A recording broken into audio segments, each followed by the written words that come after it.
My name is Andy Christensen. I'm from East Montpelier. I have a computer business called Old Barn, Vermont. I grew up on a farm, dairy farm, where I still live.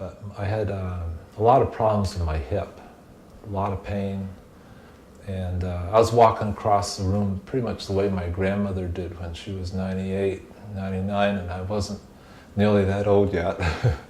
And I was pretty discouraged. I thought, I like to run, I'd like to, be active, and I couldn't do that anymore. And so, in the first meeting we had, I was surprised that instead of being a pretzel, I was just lying on the floor and watching my breath. And she showed me some positions to follow, some postures, and some things I could do to address these issues. And much to my surprise, my hips stopped hurting. And, not only could I walk across the room again without pain, but I actually started running again. And that was pretty exciting because I had kind of given up on that prospect of that. Felt like a little kid running out at recess time. I started just feeling better all around, everywhere, both physically and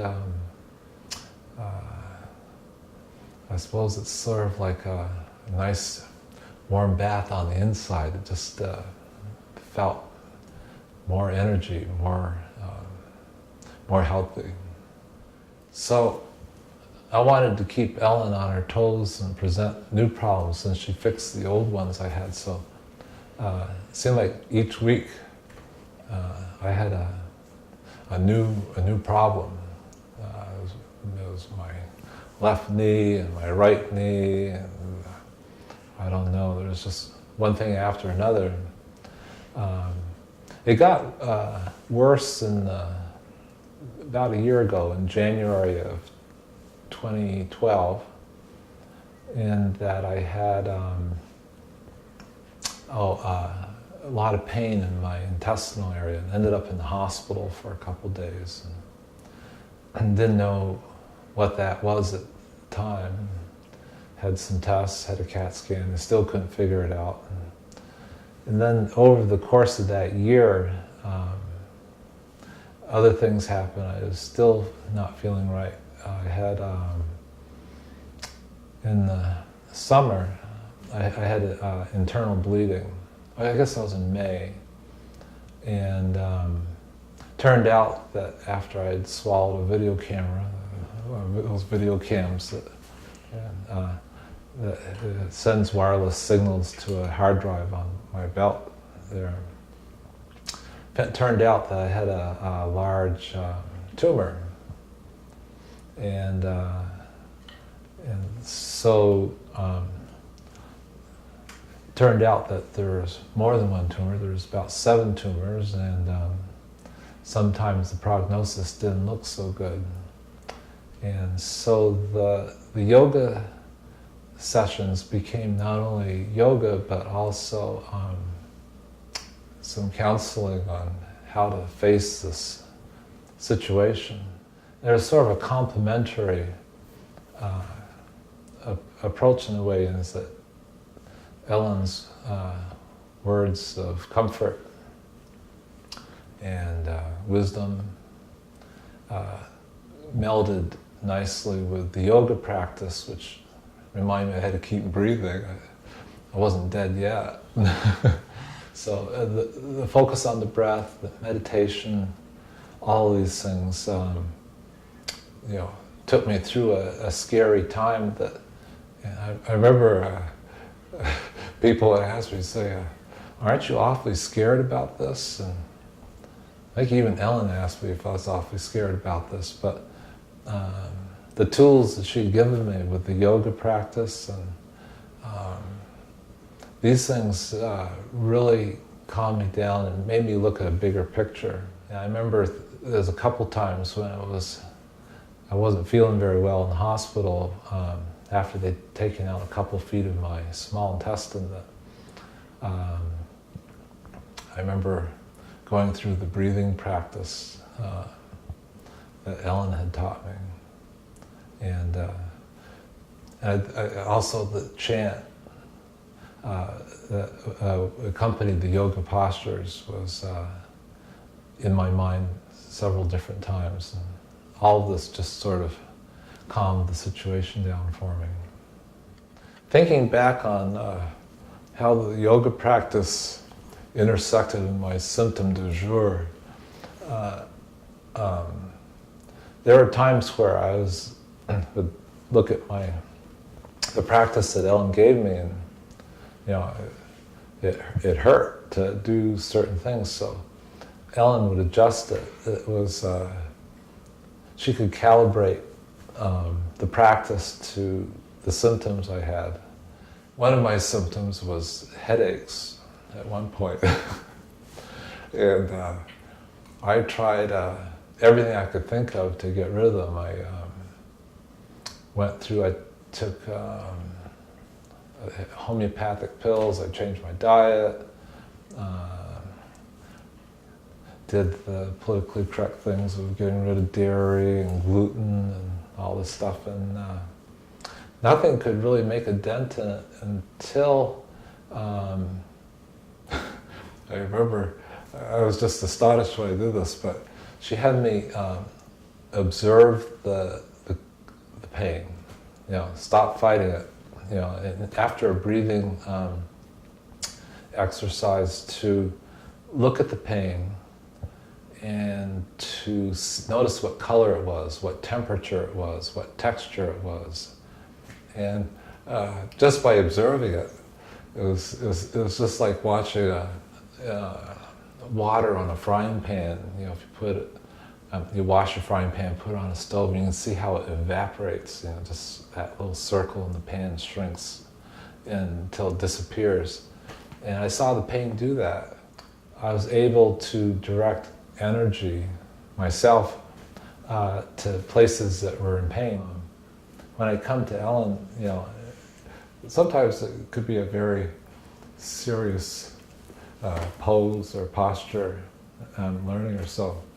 And, I could joke about it a little bit, and we'll both be laughing. I'll eventually learn the position or this new part of the practice. But it's always good. I've never found anything that was so serious or so grim that you can't find something to laugh at in there. And I think that enlivens the practice. The laughing can assist the breathing and the healing. And looking at what place yoga has in my state of health and state of mind during a regular day, I suppose that one could also ask, well, what role does your dinner have in your day? If you have a dinner and you eat food, it gives you energy for your day. It gives you it satisfies you, it strengthens you, and it infuses you with an energy that you need to do your work. So I would say that yoga is, at this point, is rather similar to eating a meal for me. There's times where I've had to do an emergency yoga session in the middle of the day and tell people that you have to wait. Now I find that I can actually, if I feel a headache coming on, I can do some of the breathing practice, and I can keep it from arriving. So for me, there's a compelling reason to do yoga on a regular basis.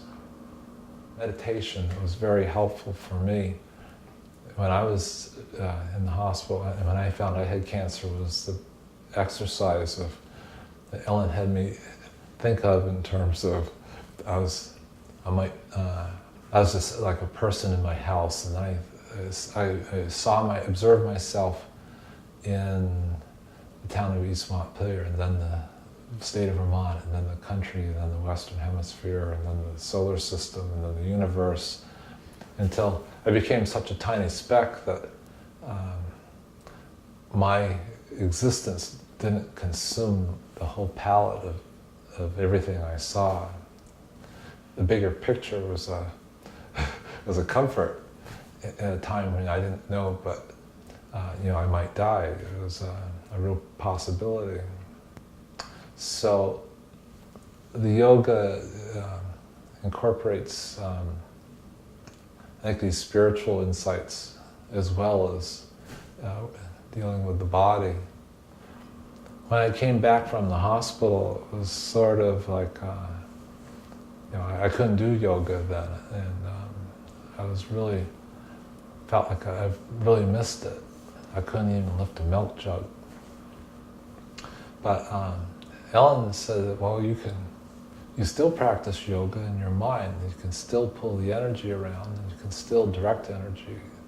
One of the things that Ellen had me do was to bring the energy to a certain part of my intestines, and then I can move the energy around with the breath. And that, I think, hastened the recovery of the pain. It hastened the recovery of the surgery that I'd had there. When I went back to Dartmouth to have for a checkup, they were surprised at how fast I was recovering. One of the things that's it's been interesting to me is I feel, because I have a teacher, that I have a connection to her teacher, who she's talked about, who has a connection to his teacher. And so I feel like I've been invited to be in this long line of healing, this long tradition. And that seems to give it a certain special feeling to it that can't be easily reduced to a video or a CD. I've come across some people who are in a lot of pain, just like I was.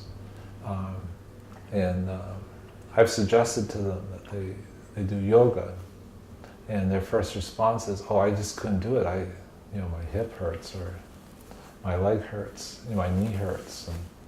And I say, "Well, mine did too. That's why I did yoga."